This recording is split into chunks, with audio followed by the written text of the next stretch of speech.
I put the spotlight on your city. I put the spotlight on your city. See them superstars.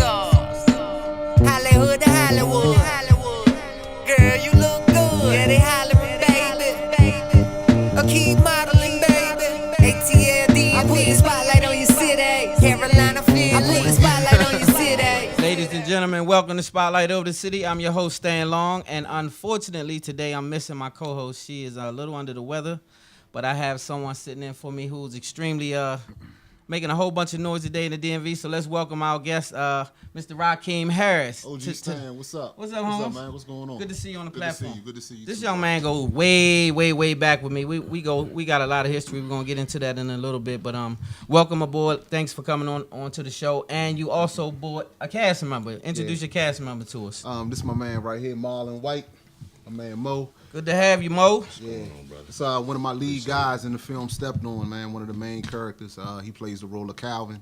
Real good brother, man. Been riding with me throughout this whole film journey. Okay, cool. So we're gonna get into that in a little bit on in the show. Actually, in a little bit, because we're not gonna even waste no time. We're gonna get into it and share the platform because we got a lot to talk about. Because we do. Me and you got some catching up to do. Yeah, we I do. finally got this brother on. Look, I had to get him on the show to catch him. That's how busy he is. This young man is a busy man. Yeah. When I tell you his films are phenomenal. You working on another film now, or you just wrapping this? Yeah, one? actually, no, that's been done for a while. I'm actually in pre-production for the next project, which is titled Man of the House.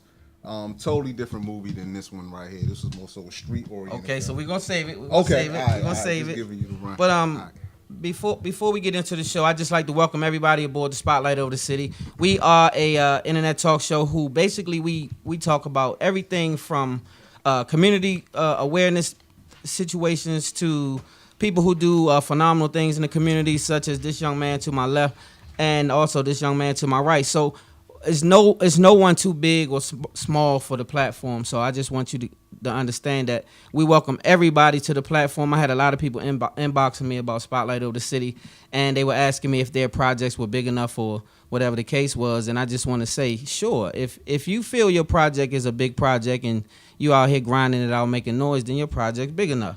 What you think about that, Rock? Yeah, I think that's a good look for everyone, man. You know what I'm saying? Everybody, anything that you can do that can raise visibility to your project, man, this is a good form right here. So Exactly. So make sure you go like our Spotlight Over the City page on Facebook as well. We have a Spotlight Over the City page, and you guys can tune into that. And we normally would be filming on that page. Streaming on that page as well. But today we're not. Sorry, I didn't get a chance to set up because we had a little hiccup. So anyway, we're going to get right into it with our guest. So let me ask you this, Rock. What made you get into films? Well, I've always been a fan of films, always, as long as I can remember. But one of the first steps I took was I started out with a public access TV show. TV show was called The Sky's the Limit TV show, which is the name of my brand. And what I would do is I would get different artists to come on and more so showcase their talent. And we would have different forums over there. We would talk about issues as far as like we would have comedians. We would talk about different things going on in the community. And that's how I initially started. Right. And, my man Marlon, Mo White, he was actually my first guest on my first show. Yeah. Trey Chaney was actually the second guest that I had. And that's how I initially started. And kind of got jaded from doing that. So from that point forward, I started doing music videos. And I kind of hit a ceiling with that. And I wanted to do something a little bit more challenging, which is where the films came in that place. So, but originally something was inside of you because everybody don't want to do films, everybody don't want to do certain things. Some people don't want to write books, whatever the case is. So of course I'm an author. What made you decide out of all the craft, filmmaking? Okay, I want to make films. Why not acting? Why not? I know some of these answers, but for the people who are getting to know you, why not getting into acting? Like, why not be? What made you decide of all crafts, films? It was something inside. Well, I've always been a writer. You know what I'm saying? From years. Like, even when I started, like, I was younger, I used to be a rapper. You know what I mean? Like, years ago. Many years ago. So, I always had that visual and always had that storytelling concept. But, as far as films, I wanted to do something that could more so challenge me and challenge myself, which is where Stepped On came into play. Okay, so what motivates you? Like, what inspires you in regards to films? Like, first thing that motivates me is my daughter. That's the first thing that motivates me. Shout out to your daughter. Say, what's her name? Sky. Sky. So that's where you get Sky's the Limit that's Productions. Where the Sky's the Limit from. Exactly.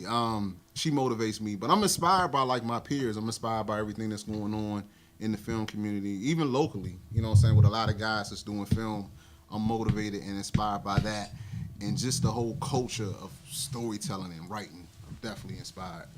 Yeah, shout out to Mitch Creedle too for shout out his to Mitch, film. man. Shout out And to everybody Mitch. who's doing their thing. Turnout the other night too. Salute Mitch, Yeah, man. he did. He had a heck of a Yeah. turnout. I was out there, and a lot of people showed up for that. Tracy Braxton, a lot of other people. Yeah, Actually, I real think love. her husband was Kevin. Shout out to Kevin too. I know he was in the production. Oh, okay. And was it Stacy Tyson? Yeah, Am I Stacey. saying Stacy was in it? And Yeah. shout out to all of the cast members actually that was in it. They did a great job.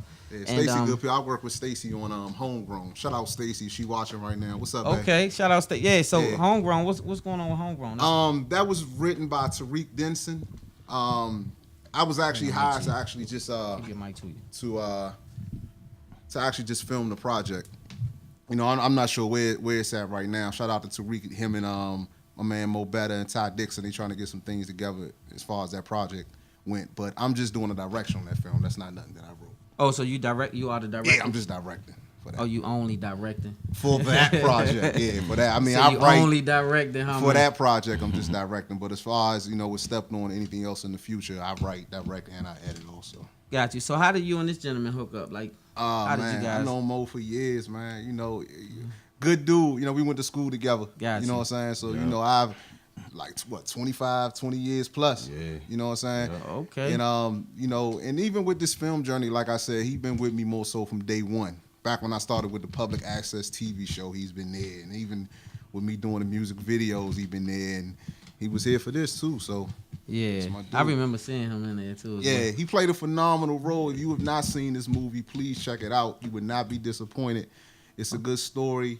Before you go there, give them a quick plug real quick. We're going to plug it again at the end, but tell them where they could find it if they need to get you a could definitely copy log of on to steppedonfilm.com.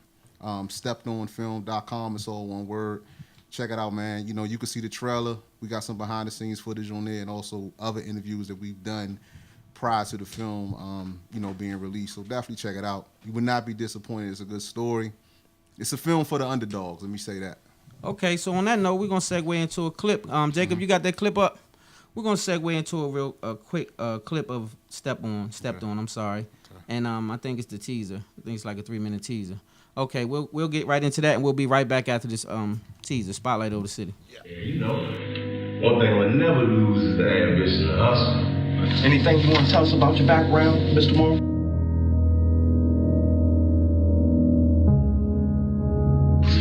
Good, everything. All right. Shut up. Are you serious?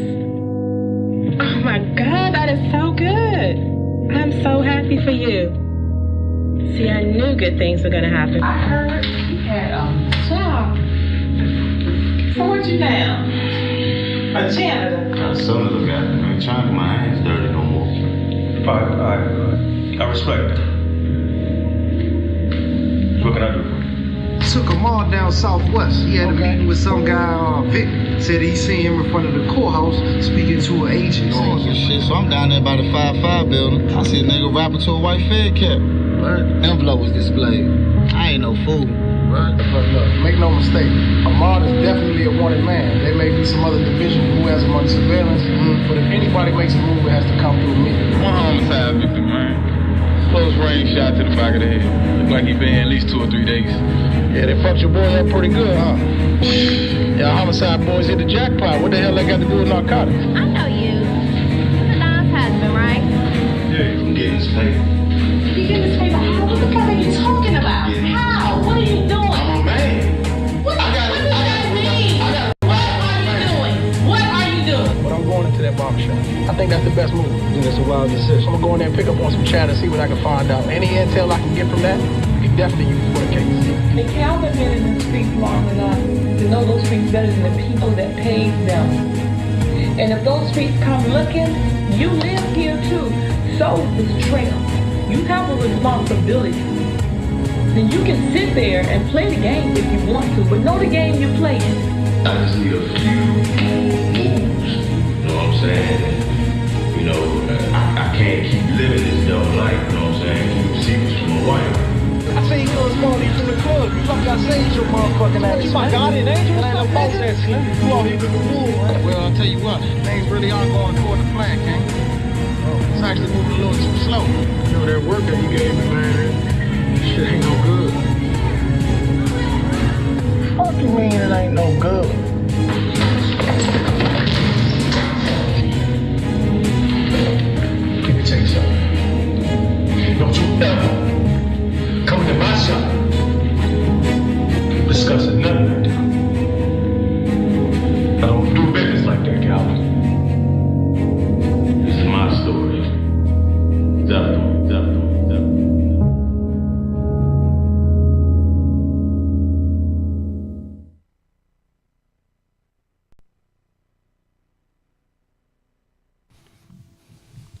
Ladies and gentlemen, welcome back to Spotlight of the City. I have a super guest with me. To my left hand is Rakeem Harris, CEO of Sky's the Limit. I like how you named that too. Yeah, and we also have a great cast member. One of the leading cast members, actually, my man Mo to my right.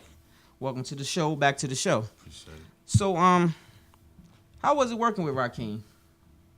Working with Rakeem is always good.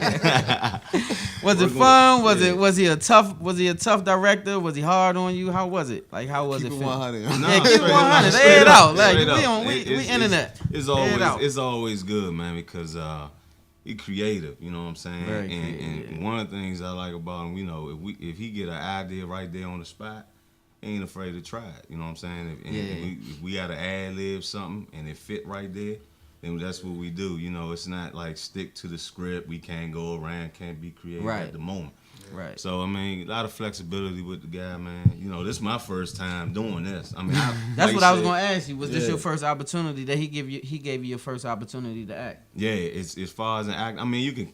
Well, I'll say. Well, yeah, he definitely did that. But I'll say my first time really was in the music videos, I guess, because in since we did a couple of those. And shout out to my man Taj Wilson, but shout out to Taj Wilson. Yeah, we did a couple of those, so that was my first time really acting. But as a feature, you know, in the movie, man, this was that. And I ain't like I always say, I ain't even no actor. My man said try it out, you fit the role, you know. So and you did a good job because I remember that part. I remember because I was looking at it because I was trying to get Rock to do something with me as far as films, and he gave me a shot early on, like. When we first met, he was in film school and he did a lot of filming for me that was so professional then. Yeah. I knew how great he was then because he was just a student, and this was so far back. But to see your steps now, it's just phenomenal to watch you and see what you're doing now. And just even in the video tip, you be having some amazing concepts and videos, and you do a lot of favors for a lot of people because I know that you have done a lot of videos for people who normally wouldn't even be able to, you know, be in that lane, so to speak. So. I mean, that's how I started, you know, just with the, you know, with the music videos and all that. That's the essence of everything between that and the public access TV shows and all that. Right, so. right. Yeah.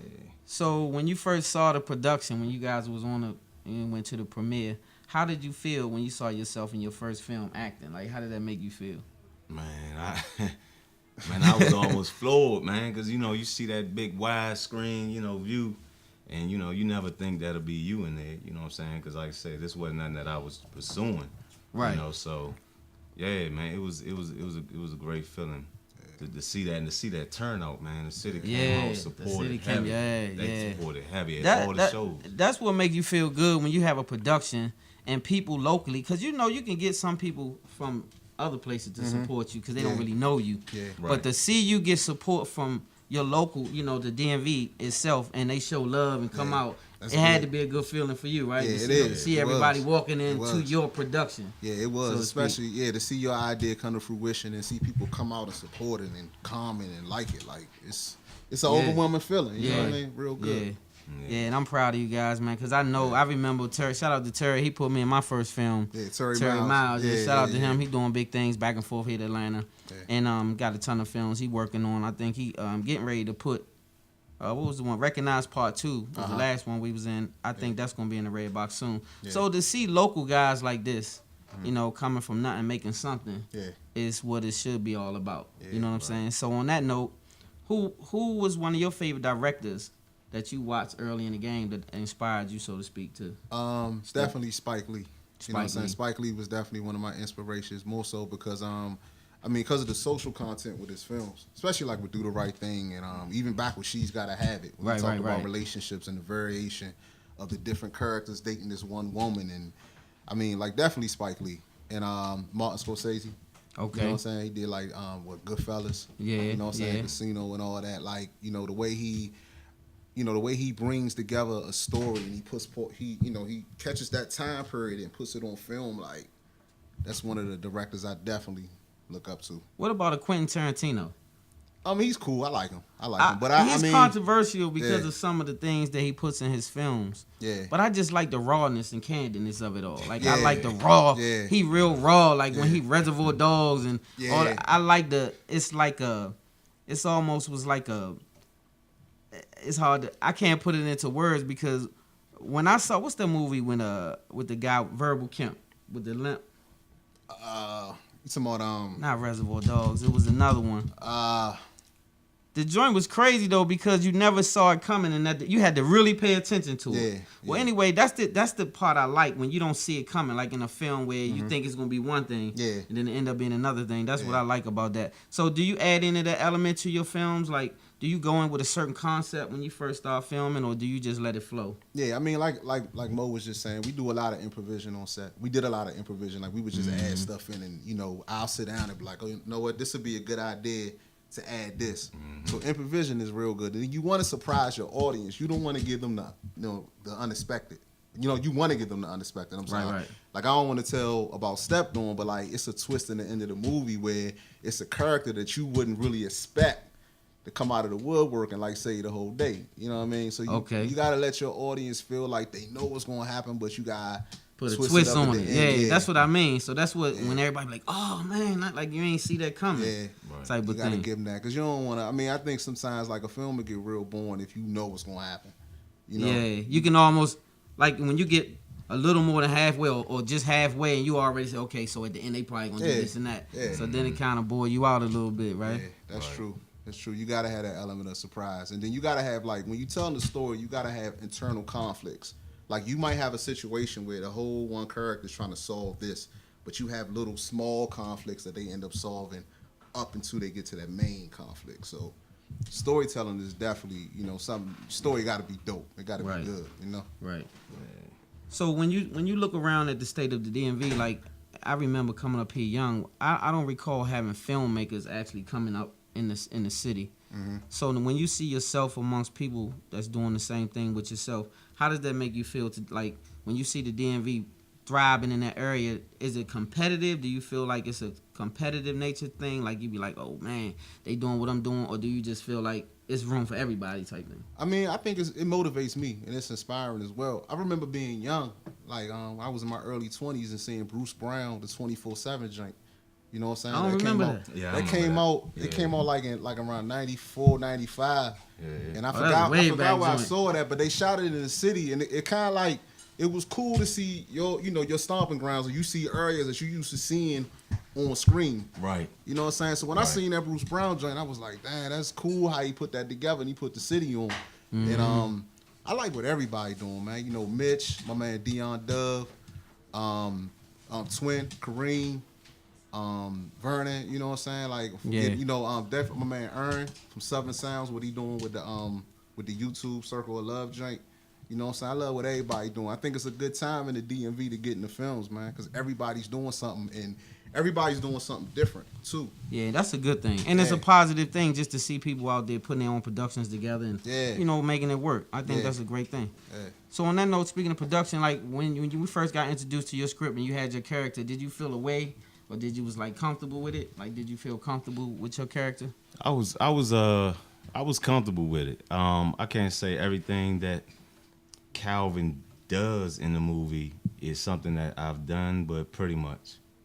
That's what I was going to ask you next. How close to your character do you come in real life as a person? Yeah. How close in character is it? Yeah, we all had a past, right? Yeah, right. So that's so that did play a part. It did make me feel comfortable, and kind of it was easy to reach back. It was easy to reach back. I ain't that dude no more, but I could still tap into the dude. It wasn't it wasn't extremely hard to do that. So do you think it will ever be a time, like say this takes off, which I think one day it will definitely take off and make some tremendous leaps, and you get projected into some big time film or big time role? Is it any role that you would like, nah, I'm not gonna do that. Nah, I wouldn't play that. I've been asked that before, and I think you know where I'm going. So like, it doesn't matter what character it is. If they say, okay, man, listen, we gonna give you $150,000 for this role. It's not a big film. We don't have a huge budget, but it's gonna be this and that. Would you say if it's this, nah? I'm just gonna say. And you can use your imagination on that. I put him on the spot a little bit, y'all. Nah, it's all good. There's definitely a couple roles that I'm gonna say no to. Right. And I'll just leave it at that. I don't want to offend anybody, but yeah. No. We're not trying to do that at all. So I guess where I'm going is this: when I watch TV or films today, especially reality shows, what I'm seeing is a lot of male on male situations, female situations, almost in every reality show. Today. Right.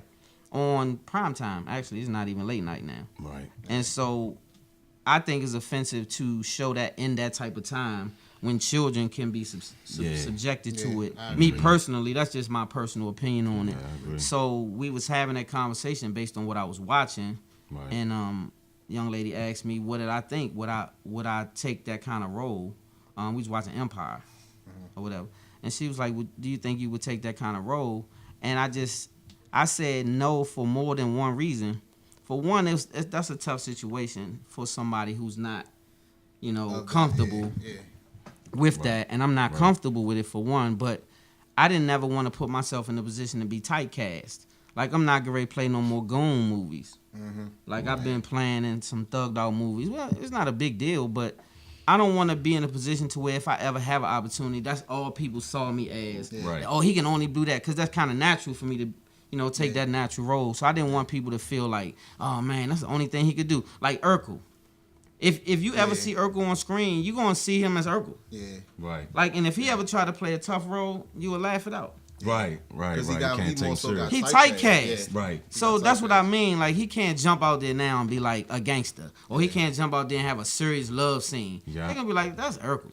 Right. Yeah, I think, but as an actor, even as a director, you got to show some, diversity. You got to be diverse and show that you can do different things early. For you know sure. what I'm saying? Because if you do something, that's like if I came out with a Stepped On 1, 2, and 3. Yeah. I'm pretty much being looked at as that guy that just make urban street films. That's you know true. what I'm saying? So you got to show growth early, because people will pretty much like put you in that box where it's like, all right, I know if I'm going to see this movie, I'm going to see this type of movie. I know if I'm going to see this actor, he's going to play this type of role. Like JJ from Good Times. He will always be JJ from Good Times. He's going to always be JJ from Good Times. He ain't ever try to do nothing else. So right. You got to show diversity. I agree. True. So, but I wouldn't play no, you know what I'm saying, no nothing like out of pocket for my character, nothing like that. Yeah. No, I wouldn't do that. Yeah. So it's just acting. So you couldn't bring that much to the screen. Like you say, most actors have to play parts that they don't sometimes like feel Will comfortable Smith with. did in that 6 Degree of Separation joint. And it seemed like once he did that, and he skyrocketed. That took him to a whole so nother level. that worked in his favor, but I think that's a whole nother subject. That was Yeah. by design to me. That worked in his favor. Yeah. So hey. that brings up another question. How much is like, for instance, they say everybody has a price. Like, so you say, okay, how much is it really worth to you? Like, I always say all money's not good money. That's my theory. You can't put a price on your... All money's not good money. So can't put a price on your your character and dignity. your image is everything to me, your brand. Right. So, I've been offered situations to where I could have come up, and it wasn't even on that tip. It was just against the character, my character, what I didn't stand for. So I turned the situation down just based on that. It was something that I was like, nah, I'm cool on that. Yeah. But I could have got a bag real quick. Yeah. You know what I'm saying? Yeah. So I look at it the same way with the roles. It's not just typecasting. I just don't want that. I'm not comfortable. You know what I'm saying? Yeah. So a lot of actors, I see them do it and they seem comfortable. So I saw the dude on The Wire. He seemed like, that's really his character in real life. So he seems to be extremely comfortable with that. And Who was that? Who you talking I don't remember his name. One of the brothers. What's his name? I don't watch it that much. But the young guy that sings really well.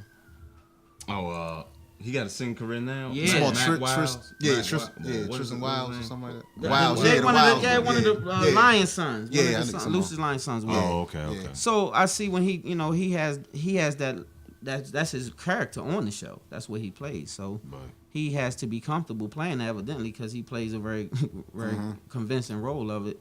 So if that's not his case, then he's a great actor. Yeah. So I guess that's what, like a Robert De Niro. When you see Robert De Niro, you see him a wide range of an actor. Yeah, he's a good actor. He's a comedic though. actor. He can be in Heat. Like that Yeah. convinced me that he had range. Yeah.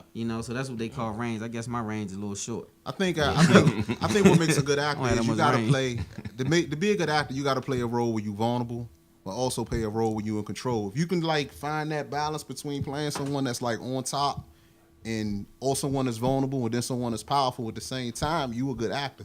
A great actor, I think. yeah. But if you pretty much playing the same type of role all the time, you're not really showing your range like that. Right. Right. You know? Right. Well, I think it's easier though. Like you said, you won't show no range, but a lot of times, like when I first did mine, I ad-libbed my whole scene.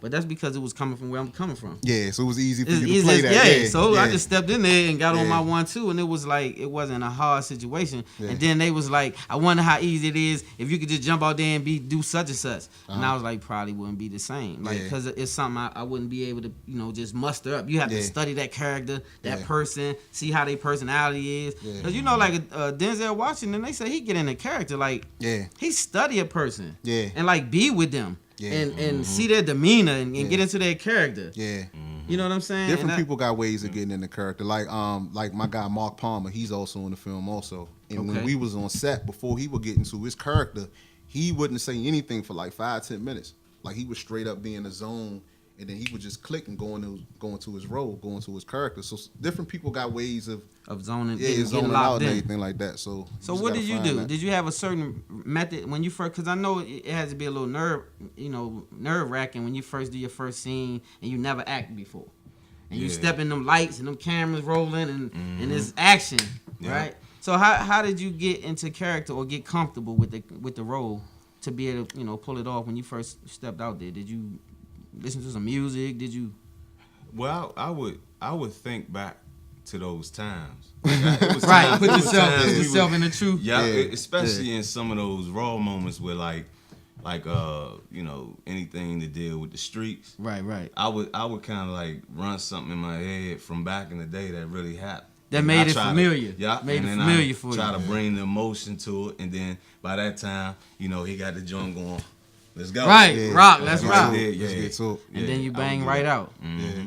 Yeah. See, that's good though. So, do you think it would be comfortable for you, not in any type of role that's offensive or anything like that, but just a whole different broad spectrum? Like now, you have to be this real soft guy that's caught up in love with a woman that's dogging him, and you gotta cry and be all like a chump. That's real life though, because everybody cut from different cloths, Right. So, like, I shouldn't say like a chump, but I mean just like a different demeanor of a guy. Yeah. So, do you think you could pull that off just as easy, like get into that role and just go in it? I don't think it'll be as easy, but I mean, I'm able to manipulate my mind. I think I can do that to right before it's time to get into it. I just find something to tap into that reflects those emotions for that scene. Right. So I'm sure I could do it though. Yeah, I'm sure. So, Rob, what you think? Can he do it? Can he pull it off? You're a director. You saw his acting. Can he pull it off? Yeah, he can be the soft guy and get the crying on set. Yeah, it's never been a time we was on set where I felt like he couldn't do what was asked of him. You know what I mean? And, like he said, this is his first time on camera, but he did it well.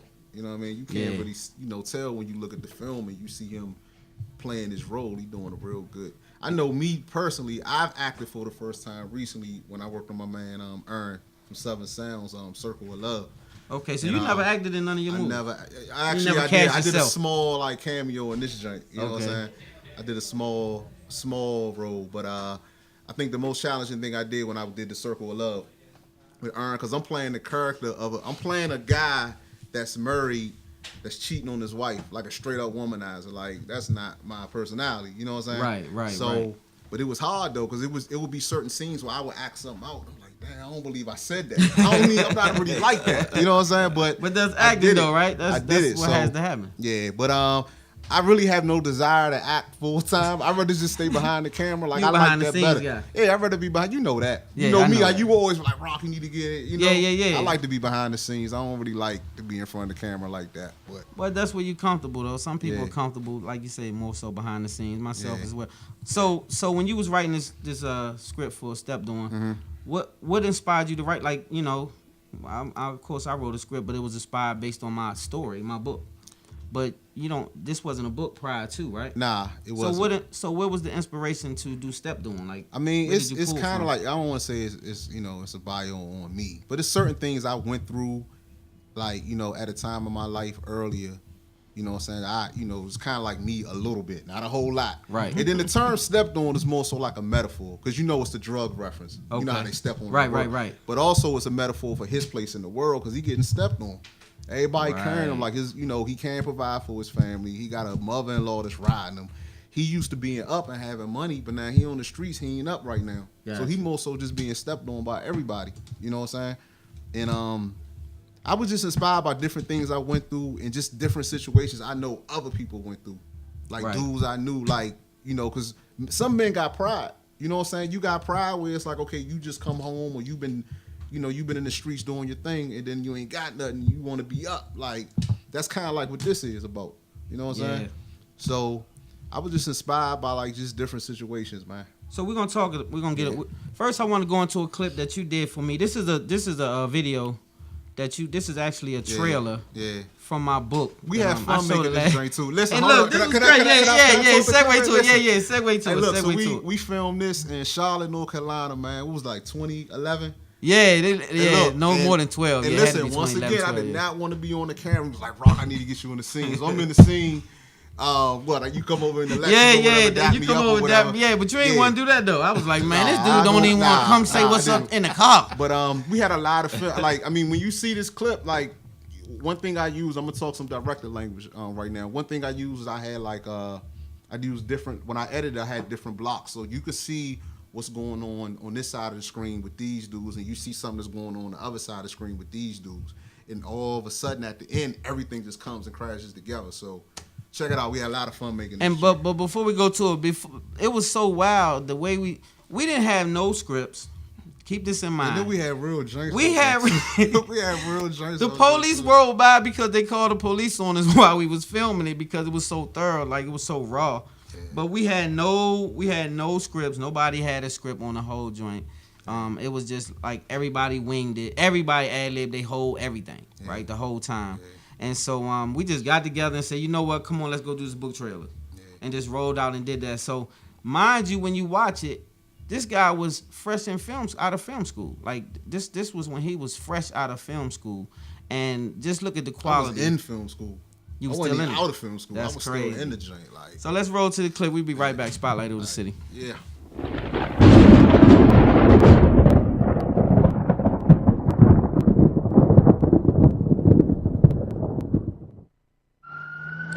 In 1990, Washington, D.C. saw more than 470 homicides, earning it the label murder capital of the U.S.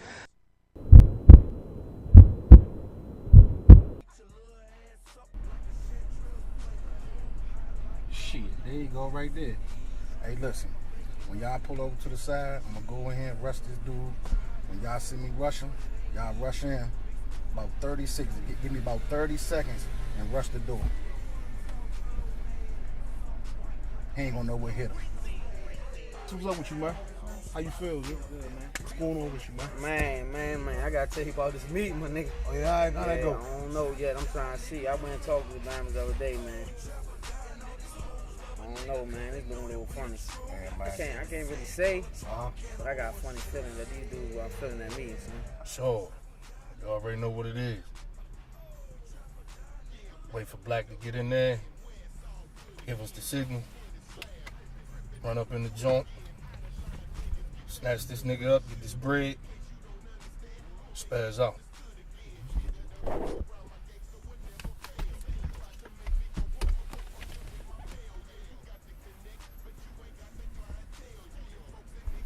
when you leave here, you gonna go get something to eat? Yeah.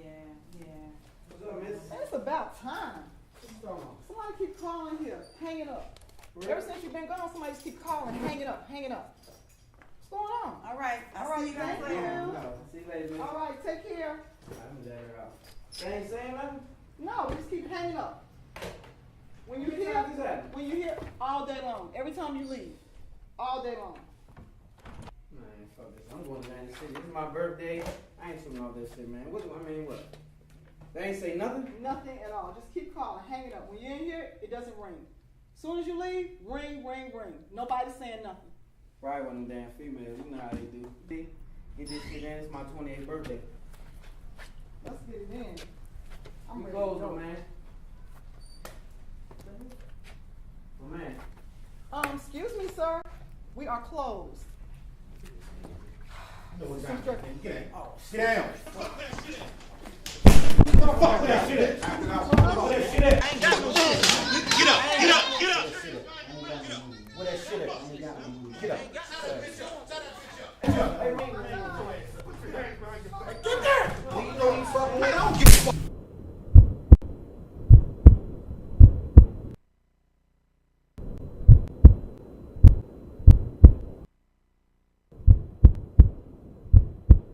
Just let me up, Hey, man. Joe.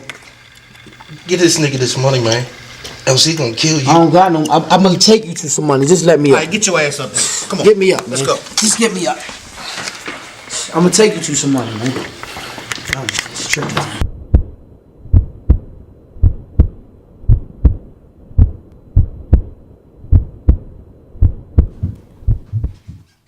Ladies and gentlemen, welcome back to Spotlight Over the City.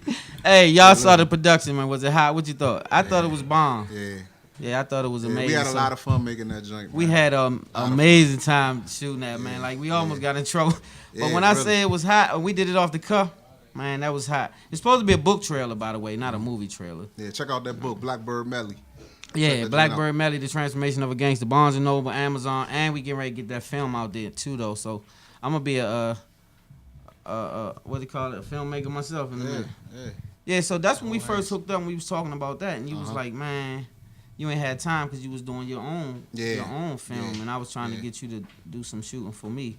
But let's talk about that for a little bit, because that's one of your earlier projects, and when you was doing a lot of videos, you was like, man, I'm gonna do it, and you did that for school. I was doing. That actually was a school project. That was a project. I was doing it for, It's turned into a production for me, but it was actually a project for you in school, and then he ain't let you use it. Nah, he ain't let you violent. use it. It was too violent or whatever, right? Like, you know what I'm saying? Like, but it was real though. But that's a scene from my book. That's a real life scene that happened to me in real life. Like, I just told my story, and that's just one of the small situations that was in the book.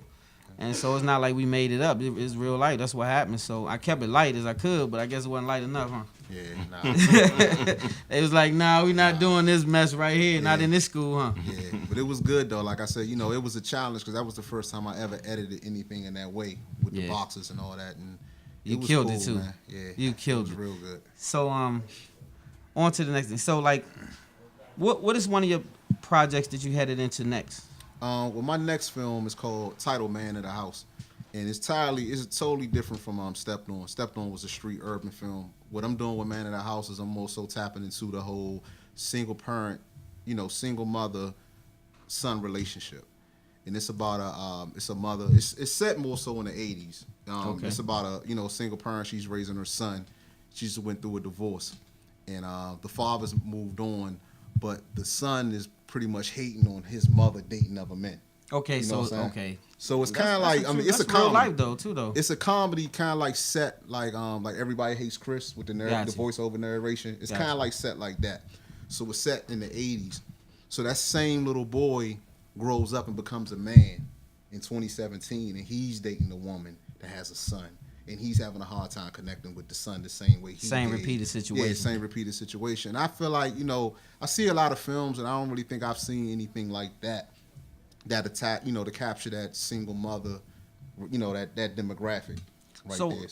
So is this something that you, because I grew up under a single parent household myself, so I can kind of identify. Yeah. Also, I've been in a situation that I got involved with a young lady that had children, and that transition is one of the toughest things about a relationship. So is that where you pull from it, like in a real life situation? Yeah, real life situation. Like I was like, my mother and father got divorced. I wasn't having it. Like I wasn't digging nobody coming around my mother. You know what I'm saying? And then when my father, I was young. I was like 10, pretty much the same age of the character in the film. I was 10 years old. I remember one time my father came around when my other boyfriend was around. I thought they was going to box. They wanted to talk about the Redskins. They were like, "Are you serious?" You know what I'm saying? Yeah. So it's like, I mean, that's how sons are sometimes, because they protective of their mothers. Of course. So I feel like that'll be a good story. And then even with the fast forward with, the grown man dating someone that's having a kid, having a child, and trying to connect with her son, that's something that a lot of people will be able to relate to. But like I said, there's no cops, there's no killings or nothing in this joint. This is straight up comedy, something that everybody can enjoy. So. Nice. Yeah, I like how you reach, so that shows the diversity of your directing. Yeah, I want to show diversity. I don't want to keep doing the same thing. You know what I mean? Because that shows growth as a director and as a writer as well, to do different things. So did you cast the homie in there? He got a role? We talked about that. But see, I don't want to have the same, the same character. So I got something for him. But this is not for him. But I do have one of the characters that my man Marcelo, he played the undercover cop in Stepped On. He'll be playing the stepfather and then his wife, who played Crystal in this movie, she'll be playing the mother, you know, and also the guy, and you say Zeke, Isaac, he'll be playing the grown man. He also was a detective in this joint right here. So it's some of the same characters from Stepped On, but not a lot. Okay. You know, I just want to show growth and just show, you know, something different. So. Okay, so how long before that project will be done? Or do you have a projected pre-production date? right now, but like I said, it's a lot of kids in the film. Okay. So I'm waiting till school ends. Yeah. You know what I'm saying? So definitely when school lets out, it's in pre-production right now. So definitely by like the summertime, we'll go into shooting. And it's not a real big cast. I got like maybe 9 actors at the most, and it's not a real big production. It's not a lot of different scenes. It's not no. Is that on purpose? Like when you dumb down the cast, like to a smaller well, the cast, story is that doesn't on really purpose? call for that. The Gotcha. story doesn't really call for like a whole bunch of big characters. You know what I mean? It's about it's a scene set in the 80s, a scene that's set now, and it's a couple main characters in both, you know, in both parts. So it's not a real big production like that. So if you had your way, I dropped $10 million in your pocket right now. You have super duper budget. You can make any film you choose. Do you have any idea what you want to shoot? I want to do a film called Kings of K Street. Kings of K Street. And it won't be no drug film. It'll be more so about like DC government, earmarks, and how different things go on with the government. Yeah. In DC. Kings of K Street. You know, K Street is like the main thing. You know, you got Pennsylvania Avenue, all the politicians at the White House. Right. K Street is more so all the corporate things going on in the city. Gotcha. So Kings of K Street. And I already blocked that, so don't nobody take Kings that name. of K Street. Kings of K Street. So, you know? Okay. But it let's won't talk be about no that for a street minute. joint. It won't be no street movie, though. That's Kings super of K diverse. Street, So you also go corporate from Stepped On to the single parent man of the house. Man of the House. To Kings of K Street. To Kings of K Street. 3 totally different genres. Growth, man. Growth. It's growth. Like I said, I don't want to stay stuck. You know what I'm saying? Just when you sitting there tripping off this and thinking, all right, what else he gonna come with? I want to come with something totally different. Left field, yeah. You know, so that does show diversity. So, are you planning to do anything like put your films in like the film festivals, or? Cause I think they got one coming up in Miami. Yeah, I didn't make the deadline for that. For the so you know what I'm talking about? Yeah, I'm familiar with that one. Yeah, but like I said, I just released this on DVD because I had some issues as far as like with the music and everything. Got you. Because I got a lot of I got the stylistics, I got Erykah Badu, I got a lot of stuff that I couldn't get clearances for, so that was the hold up. Gotcha. So I got the okay on it now. That's why we releasing it, you know, years on out. But, so again, where can they get it again? SteppedOnFilm.com, all one word. SteppedOnFilm.com. Definitely, you know, you can order the DVD on there. You can also check out the trailer, behind the scenes footage, interviews, and everything like that. That's what's up. So what about your social medias? You want to give out any information that you can give the public? Well, actually, the film Stepped On _ film. That's our Instagram page, and my personal Instagram is Rakeem Deshaun, which is my middle name, Deshaun, all one word, DESEAN, and on Facebook, Rakeem Harris. Rakeem Harris. So, Mo, you want to give out some of your information so they can follow you up for anything you have? Matter of fact, before we go to that, do you have anything else that you want to talk about that you are involved in before we close out the show? Well, I'm not doing films right this moment, but I play for a band. Yeah? Yeah, so I'm going to shout out my band, G-Swag Band and Show. Shout out G-Swag. That's what's up. Shout out G-Swag. So where you guys playing next? Every Friday, we down at Tinderbox in Waldorf. Every Friday. You want to get it out? Every Friday. What's the name of the spot? Tinderbox in Waldorf. Tinderbox. Yeah, the cigar lounge. Come on down, get you a cigar, get you a drink, and get your party on. That's every Friday from 9 to 1 a.m. We doing 3 sets. At the Tinderbox. Tell me what you playing. What you banging on? I play the congas. Yeah, he's smacking. I've been playing for years. Okay, I gotta come check that out. I wish we had a clip. I would have played the clip so I could check y'all out. Clip. I got the clip of you doing a solo. I wish I had that joint. I would have. I wish I had it. I would have played it for you guys. So I would have checked it out. So man, I enjoyed you guys. No doubt. I Thank you for having definitely appreciate it, man. I want to say something. Stan. Yeah, we're gonna wrap it up. I've known you for years, man. You definitely been like a mentor to me, really. Because when I was in film school and we was riding around Charlotte, you keep me motivated. Like, Rock, you gotta do this. Rock, you gotta keep it up. And it was hard, man. Because when I was in film school, I was grinding. Yeah. You know what I'm saying? I was really like struggling, and it wasn't sweet. But you definitely we both was grinding though. Well, I know what it took. Yeah. See, because we both was grinding, but I've been at this all my life. I'm 49 now. I've been doing this since 17 years old. Yeah. So like I've been self-employed that long, so I understood that you're gonna hit some valleys. A lot of people don't get that. You're gonna hit some valleys, and a lot of people hit those valleys and quit. Like I'm gonna go get a job and then get another job. And it's not wrong with getting a job, but you gotta keep your focus. You gotta know why you had that job. You gotta stay in the trenches. Yeah. So because I had been doing it so long, I knew that it's easy to waver if you don't have no support. And so you was in a city that you didn't even know nobody like that. So I said, this dude, I don't want him to mess around and give up on this dream right here, because I saw it getting hard for you. And I said, man, when it get hard, people give up and they get in survival mode. Yeah. You know, you kick right into survival mode. And you start doing what you have to do to survive. I mean, I'm not saying I'm illegal. I'm saying you do what you have to do. Get 1 job, 10 jobs, whatever you have to do. But you sometimes lose sight of what you're trying to accomplish. Yeah. So I remember, man, you took many rides, man, and we talked about our dreams and what we want to do in the future, and we both gonna end up back in the city. We coming back home, and we gonna do this, that, and the third, and so it became a reality for both of us. I came back first. He was like, "Rock, what you doing up there?" Yeah, man? I was calling and checking on him because I say, man, when you come back up to the city, don't get in the box. Yeah. I say, because this city right here, they mess around and have you boxed in. Yeah. Because a lot of people, you know, they trendsetters in the city, and so they'll have you following the trend and get off your grind, because everybody not going where you going. And that's one of the reasons why I left. But I think what it is now, like I said, with with all these guys, like I said, Mitch and all these guys doing films, like you can't help but to stay motivated and stay inspired by what people are doing. So exactly, and you got to stay resilient, man. That's another thing you told me too. Definitely stay resilient, man. So you paid attention to the old man a little bit, no huh? doubt. Man, I was telling you what I was practicing, what I was preaching, man. Like when I met this man, I was in the trenches myself. I'm talking about like sweat and tears, like content. While I'm talking motivating you, I'm needing motivating. Like I'm needing somebody to get in my ear and be like, Stan, I'm telling you, don't quit. Yeah. You can do it. But I just knew that we was both struggling together. And so look fast forward. Everything that you told me that you was involved, like, wanted to be involved in, you came home and did just that. You came home and you stepped on the gas and you did what you had to do. And so I followed suit and came home, and I'm doing the same exact thing. So shout out to everybody in the DMV, though, that's entrepreneurs that's doing big things in the city. No matter what it is, even if you're just getting started. Don't quit. Don't give up. Don't waver. Surround yourself with good people. The most important thing that I found about being an entrepreneur is you have to have a strong support system. If you don't have people that believe in what you have going on, get away from around them, because they will poison everything that you have in your goals and in your vision. And the reason why is because they don't see themselves having any ambition, any goals. So because it's a long-term homeboy or homegirl, so what?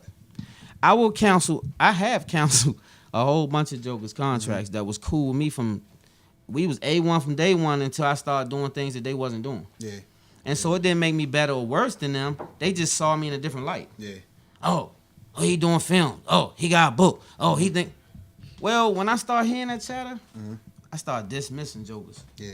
No disrespect to them, but I'm gonna cut it off. I'm gonna cut ties, because I knew it was poison. Yeah. And I knew that the more you try to do and the more you let them in, they only gonna come in to become more poison. Yeah. I knew that though. Yeah. And so because I had a best friend that kind of stabbed me in the back and showed me early that envy is real, jealousy is real, and that energy will transfer. Energy transfers. Yeah, that's true. So if people around me not talking positive, they not talking around me no more.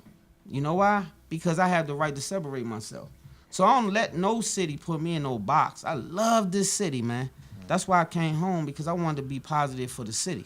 Yeah. I've been motivational speaking for a while, and I was doing it in Atlanta, I was doing it in Charlotte. But I wanted to come back here because I felt it was a good time to spread something, good energy. Yeah. You know what I'm saying? So I came back with a whole different mission. So I don't even put myself in the same circle with the people that I use. Not that I'm above them. It's just that we have two different agendas. Yeah. You feel me? So if you ain't if we not confidants, then we from a distance. Yeah. You feel me? So I think you should keep that in mind, because I promise you, you're gonna have a lot of people pulling on you because they see where you going. But they don't have the same intent as you. They just want to be in your face in case you make it there. Yeah. I mean, I'm real big on energy, though. You know what I'm saying? I'm big on energy and I'm big on vibes. And it's like at this point in my life and at this age, I don't really have no time to waste. You know what I'm saying? I'm not saying it's fourth quarter, fourth down, but You know what I'm saying? Every move got to count. It's full quarter, fourth down. When you win this game right here, you better carry it like that every down. This fourth down. Yeah, I'm I real promise big you, on man. energy. Like any vibes or any like, you know what I'm saying? It's not that you don't have no love for them. It's just that you outgrow people sometimes. That's you know it. What I'm saying? So. That's it. It's no disrespect. So I'm not saying that you should look at yourself above anybody because I don't believe in that. But you have to see it for what it is. Because it's going to be what it is, whether you see it for that or not. I promise you it's going to present itself again and again until you get the lesson. Yeah. So I was letting a friend, oh, this is my man and blah, blah. Well, if it's your man, then they won't try to handicap you. Yeah. Like when you see people in the media and they rich and they get on crack, you had a bad circle. Yeah. See, because somebody in your circle should have snatched that ass up and say, Slim, what you doing? Yeah. You can't get on crack if me and you hang together every day. Yeah. You know why? Because I see something in you, and if I'm your real friend, I can't let you smoke crack. Because whoever you smoking with, they don't see your goals. Yeah. You feel me? Yeah. So I look at these, like, what's the Laker boy? Got on outside? LeBall. Yeah, good dude. Your circle bad. Yeah. You ain't no support system. Because who gave you crack? But see, I don't who you smoking around? I don't understand how people at that level, me? Like if I ain't even up like that, but if I had that type of money, I'd stay really out the way. You know what I'm saying? Let alone be like, you get vulnerable. You get vulnerable though. When you let people around your circle that's not in the same realm as you get vulnerable. You start getting subject to what they involved in. Because you got the bag, so they looking at you. Yeah. Come on, man, let's go have some fun. But you don't play for the Lakers, Holmes. Yeah, exactly. That's the only thing about your fun. Your fun might be whack to me because I'm a rich dude. Yeah. You feel me? Yeah. So on that note, you guys, I just want to tell every entrepreneur out there, stay to the grind, man. Stay to the grind. I don't care how tough it is. You got to have some higher power in your life. You got to have a spirit-based life. You got to balance yourself. If without that balance, you will fall. Trust me. And when you fall and you don't have nothing bigger than you to pick you up, what you going to do? Who you looking for? Who you looking at? Because you're going to look weak at one point, and so where your strength coming from? You feel me? So all I'm telling you is stay balanced, stay out the way, stay sucker-free, stay positive, keep your energy good, energy transfers. And on that note, you guys, thank you for tuning in to Spotlight of the City. Love hard, live good, God first. Spotlight. I put the spotlight on your city. I put the spotlight on your city. See the superstar. Hollywood to Hollywood. Girl, you look good. Yeah, they hollering, baby. Keep modeling, baby. ATLD. I put the spotlight on your city. Carolina, Philly. I put the spotlight on your city.